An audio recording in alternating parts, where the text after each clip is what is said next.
네, 함께 말씀을 보겠습니다. 오늘 보실 말씀은 사무엘상 19장입니다.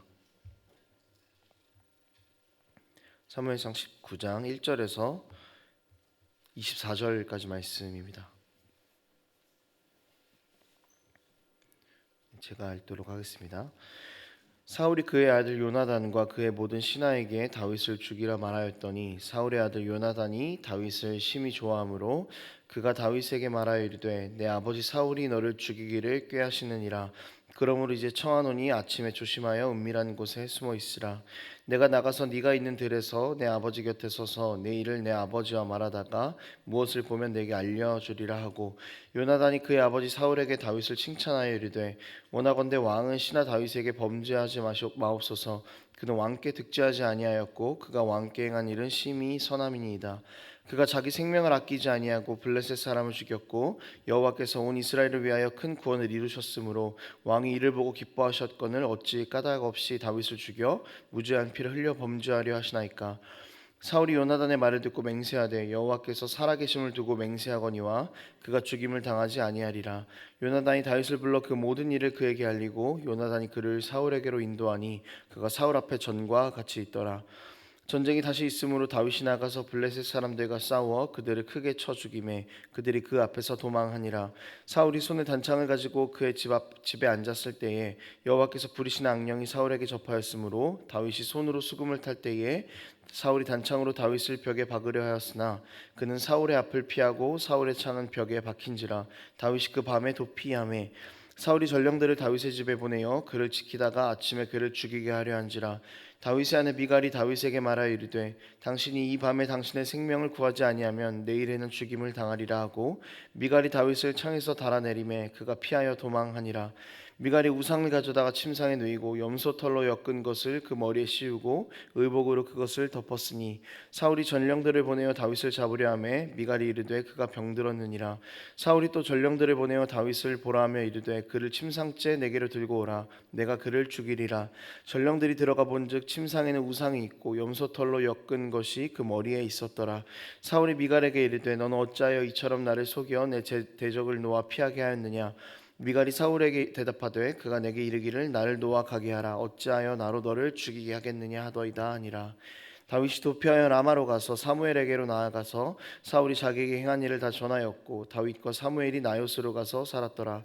어떤 사람이 사울에게 전하여 이르되 다윗이 라마 나요스에 있더이다 하매 사울이 다윗을 잡으러 전령들을 보냈더니 그들이 선지자 무리가 예언하는 것과 사무엘이 그들의 수령으로 선 것을 볼 때에 하나님의 영이 사울의 전령들에게 임하매 그들도 예언을 한지라. 어떤 사람이 그것을 사울에게 알리매 사울이 다른 전령들을 보냈더니 그들도 예언을 했으므로 사울이 세 번째 다시 전령들을 보냈더니 그들도 예언을 한지라. 이에 사울도 라마로 가서 세구에 있는 큰 우물에 도착하여 물어 이르되 사무엘과 다윗이 어디 있느냐. 어떤 사람이 이르되 라마 나요스에 있나이다. 사울이 라마 나요스로 가니라. 하나님의 영이 그에게도 임하시니 그가 라마 나요스에 이르기까지 걸어가며 예언을 하였으며 그가 또 그의 옷을 벗고 사무엘 앞에서 예언을 하며 하루 밤낮을 벗은 몸으로 누웠더라. 그러므로 속담에 이르기를 사울도 선지자 중에 있느냐 하니라. 굉장히 긴 말씀이었습니다. 말씀을 조금 다 읽은 이유는 이따 함께 말씀을 나누면서 그 이야기를 좀 풀어가도록 하겠습니다. 사무엘상 18장부터 20장까지는 사울에 의해서 다윗이 고난을 당하는 그런 장면들이 계속해서 등장합니다.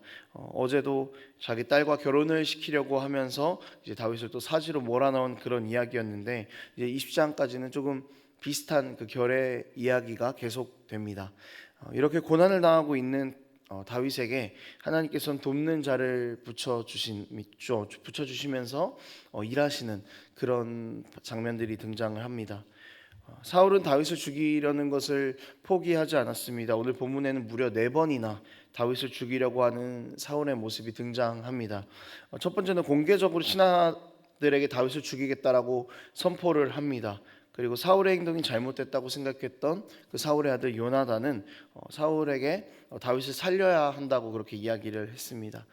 이 요나단의 설득을 들은 사울은 자신의 잘못을 뉘우치는 것처럼 보였습니다. 그리고 하나님께 맹세하면서 하나님의 이름으로 다윗을 죽이지 않겠다, 이제 이런 식으로 이야기를 했습니다. 그런데 두 번째는 또 전쟁이 끝난 후에 수금을 연주하고 있는 다윗에게 사울이 창을 던져서 죽이려고 한 장면이 또 등장을 합니다. 세 번째는 또 다윗의 집에서 있었던 일입니다. 목숨을 위협받았던 다윗은 자신의 집으로 피했는데 사울은 그 다윗의 집에 시다들을 보내서 다윗을 죽이라고 명령을 하고 있습니다. 이번에는 그 다윗의 집에 있던 아내였던 그 사울의 딸 미갈이 다윗을 도망가게 하고 거짓말로 그렇게 위기를 모면하고 있는 장면입니다. 그리고 마지막 네 번째는 사무엘이 살던 곳 사무엘과 함께 있었던 일인데요. 사울이 자기를 죽이려고 하니 다윗은 사무엘에게로 피신을 했습니다. 사울은 포기하지 않고 계속해서 사람들을 보내서 다윗을 죽이려고 합니다. 그런데 그럴 때마다 번번이 하나님의 영이 임해서 예언을 하는 그런 상태에 빠져버리죠.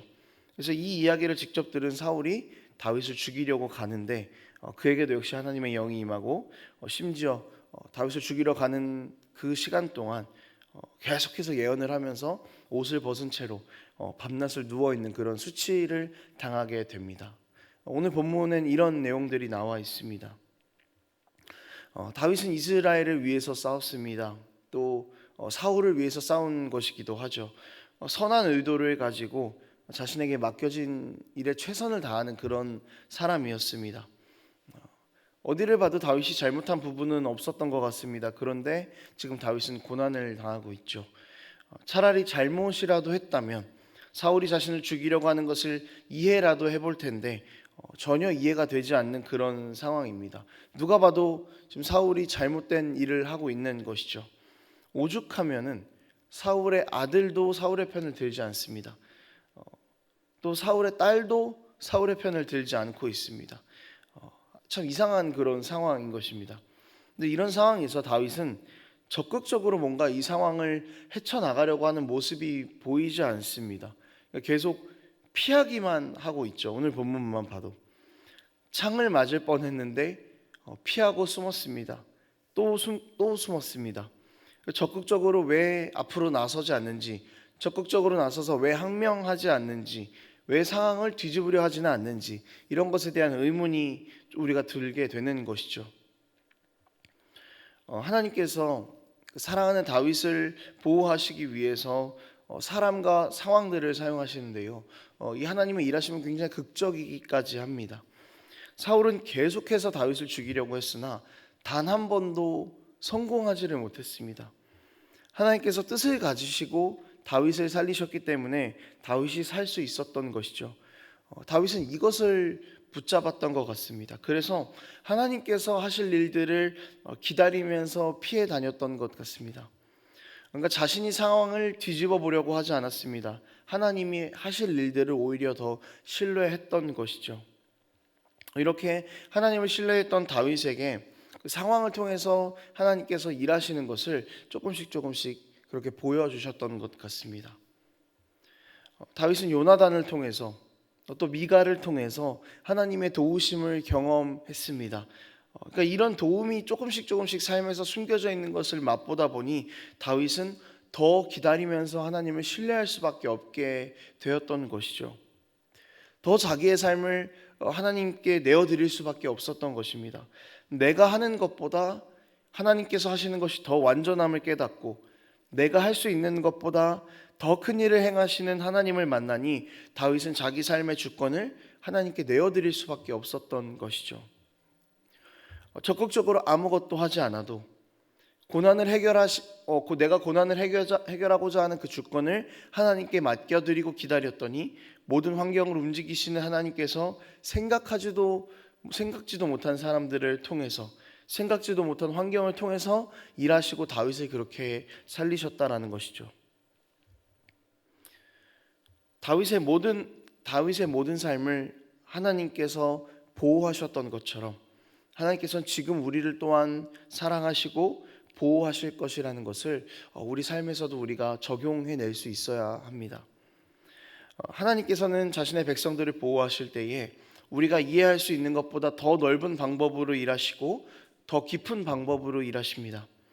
우리가 보기에 합당해 보이지 않는 방법을 가지고도 그렇게 일하십니다. 여러분, 홍해 앞에 선 이스라엘 백성을 보십시오. 상식적으로 이해가 되지 않는 행동이었는데 하나님께서는 더 깊은 뜻으로 그렇게 이스라엘 백성을 구원해내지 않으셨습니까? 그리고 하나님께서는 자기의 백성을 보호하시겠다는 그 하나님의 계획을 반드시 성취해내십니다. 때로는 돕는 자를 붙이시면서, 때로는 역설적인 환경을 만드시면서까지 그렇게 선한 의도를 가지고 도우십니다.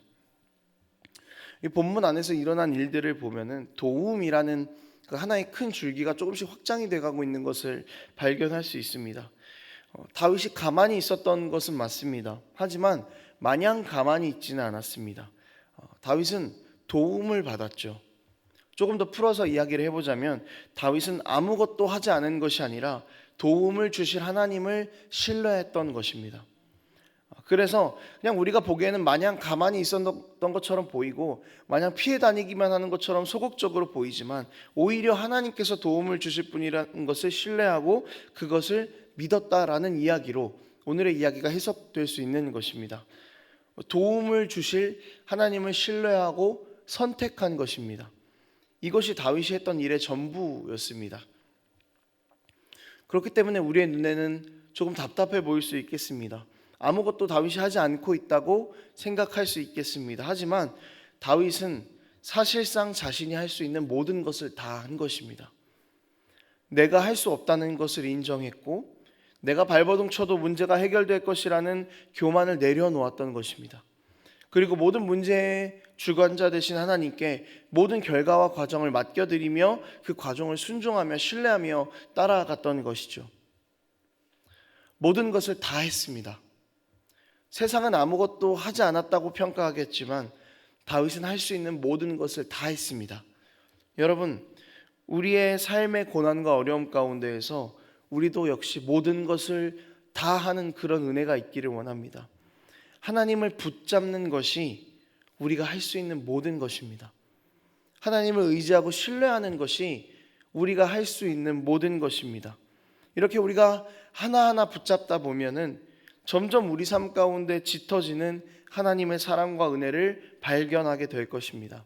다윗은 처음에는 요나단이 일하는 상황을 봤고 그 다음에는 미갈이 일하는 것을 보았지만 결국에는 하나님께서 직접 나서셔서 일하시는 그런 상황을 만나지 않았습니까?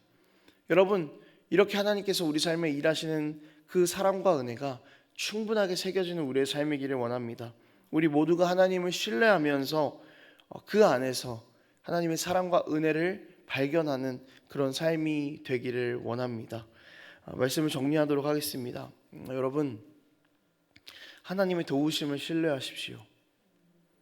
세상 끝날까지 우리를 놓지 않으시겠다고 말씀하신 하나님의 약속은 변함이 없고 어제나 오늘이나 또 영원토록 동일할 것입니다. 약속을 이루어 가시는 그 과정이 우리의 눈에는 보이지 않을 수 있습니다. 우리의 피부로 느껴지지 않을 수 있습니다. 우리가 원하는 방향으로 흘러가지 않는 것처럼 보일 수도 있습니다. 다윗의 눈에도 그랬을 것입니다. 왕으로 삼겠다고 기름 부음까지 받았는데 왕이 되기는커녕 죽지 않으려고 피해만 다니는 자기 신세를 보면서 어쩌면 다윗도 도대체 하나님의 약속은 언제 이루어질까 생각하고 고뇌했을 것입니다. 하지만 하나님을 신뢰하기 시작했던 그 다윗은 하나님의 약속이 이루어져 가고 있는 것을 자신의 피부로 직접 느꼈습니다. 그리고 그 약속이 이루어질 때까지 자기를 보호하실 것이라는 확신을 갖게 되었습니다. 다윗이 깨달았던 이 은혜가 오늘 고난 가운데 있는 우리의 삶 가운데에도 있기를 축복합니다. 여러분, 하나님을 신뢰하는 순간, 하나님을 붙잡는 순간 내 삶의 작은 부분들부터 하나님의 도움이 보이기 시작할 것입니다. 그때 그 도우심을 놓지 마십시오. 그때 하나님을 신뢰하는 것을 저버리지 마십시오. 세밀하고 그 정교한 도우심이 우리 삶 가운데에도 반드시 함께 할 것이니 이것을 신뢰하고 붙잡으며 살아가는 우리의 모든 삶이 되기를 축복합니다. 기도하겠습니다. 하나님 아버지, 때로는 우리 삶에 보이지 않는 고난들과 이유를 알 수 없는 고통들과 불의하다고 생각되는 일들이 많이 일어나고 그것들로 인하여서 우리가 신음하고 고통당할 때가 많습니다. 그러나 주님, 이런 상황 가운데에서 우리는 우리가 할 수 있는 모든 것을 다 할 수 있도록 도와주십시오. 하나님을 붙잡는 것이 우리가 할 수 있는 모든 것임을 알게 하시고 그 일만을 하는 우리가 되기를 원합니다. 하나님, 모든 고통의 문제와 우리 모든 삶의 문제를 하나님 앞에 맡겨드립니다. 주님, 여기 앉은 사랑하는 주의 백성을 놓지 말아 주시옵소서. 하나님, 우리를 붙잡고 우리 가운데 하나님의 신실하신 계획을 늘 보여주시옵소서. 이것을 체험하고 하루하루 느끼는 우리 삶 될 수 있도록 하나님 아버지, 우리 삶 가운데 크신 은혜로 일하여 주시옵소서. 감사드리며 예수님의 이름으로 기도합니다.